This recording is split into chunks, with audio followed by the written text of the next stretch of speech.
that trans women aren't women. I am just saying that those that they got, you know what I mean? I'm not a Trump supporter. You're not a Trump supporter? Unequivocally now. No. Not gonna elaborate on it? Hell no. Just everybody vote for whoever you want to vote for. It's, again, like you say, no one can be woke enough. You know, I'm torn because I like a warrior for a good cause, but I'm really into tactics. We're painfully desensitized because we're bombarded by so much information. Mm-hmm. And then other times I see people, it's a lot to be mad at, especially when you know so much.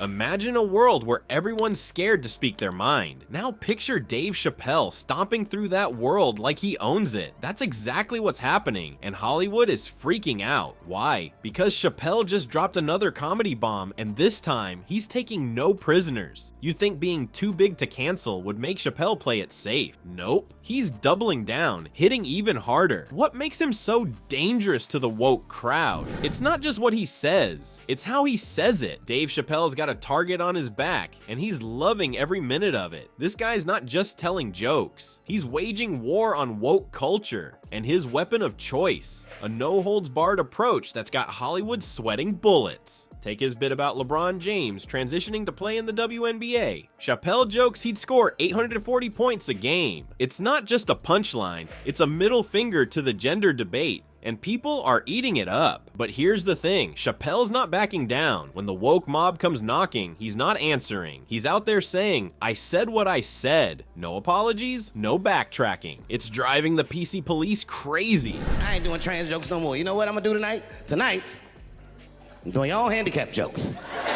They've canceled people that are more powerful than me. At a screening of his documentary, Chappelle mocked cancel culture to its face. He said, if this is what being canceled is like, I love it. Can you believe the balls on this guy? He's not just resisting the pressure, he's laughing in its face. And you know what's really got Hollywood fuming? The more Chappelle pushes back, the more fans he gets.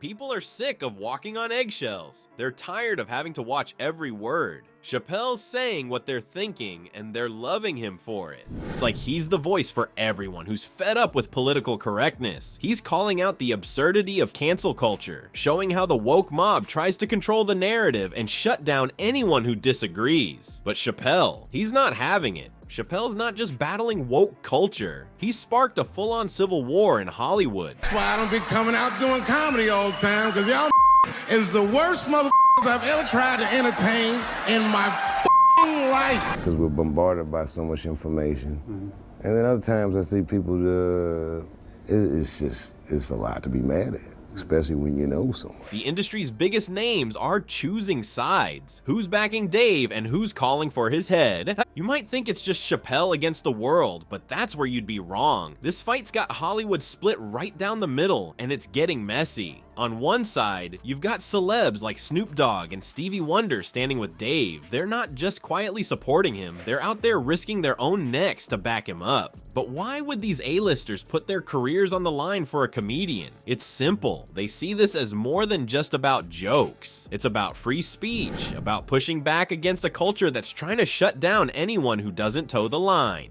On the other side, you've got organizations like GLAAD and the National Black Justice Coalition. They're not laughing. They're calling for Netflix to pull The Closer off the platform. The National Black Justice Coalition even said, with 2021 on track to be the deadliest year on record for transgender people in the United States, Netflix should know better. Perpetuating transphobia perpetuates violence. Do you want to meet him? And I said, yes, I do. And it was the first time I could remember since my father died being excited. And he was clearly Jim Carrey. I could look at him and I could see he was Jim Carrey. Anyway, I say all that to say, that's how trans people make me feel. Strong words, right? But here's the thing, Chappelle's not backing down, and neither are his supporters. Take Joe Rogan. He's calling this whole backlash recreational outrage. He's saying people are just looking for something to be mad about. And you know what? He might be onto something. How many of the folks screaming about Chappelle have actually watched his special? This isn't just about one comedian anymore. It's about the future of entertainment. It's about what we can say, what we can joke about. It's about whether we're gonna let a small group of people decide what's okay for everyone else. And that's why this fight matters. It's not just Chappelle versus the woke mob. It's free speech versus cancel culture. It's about whether we're gonna let fear of offending someone shut down the conversation. Say LeBron James changed his gender. You know what I mean? Okay. You're gonna feel like, well, was something wrong with me, or like, Yeah. it's There's a lot of tone deaf folks out there that didn't get that.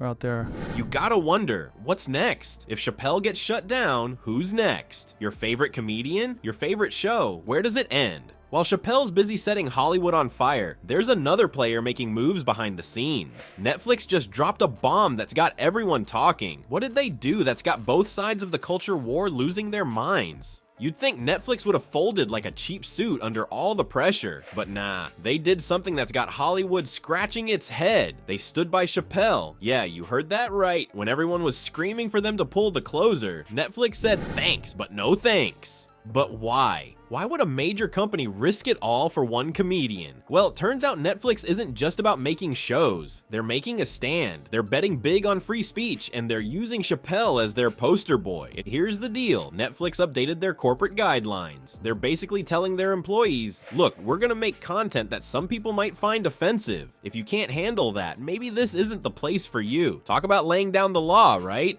But here's where it gets real interesting. Ted Sarandos, Netflix co-CEO, actually admitted he messed up. Not by keeping Chappelle's special, but in how he talked about it. He said, and I quote, "I screwed up that internal communication." But get this, he still says Chappelle's words didn't actually hurt anyone. That's a bold move in today's climate. And Chappelle, he's not shy about showing his gratitude. He said, "Thank God for Ted Sarandos and Netflix. He is the only one that didn't cancel me yet." Lunatics trying to cancel them.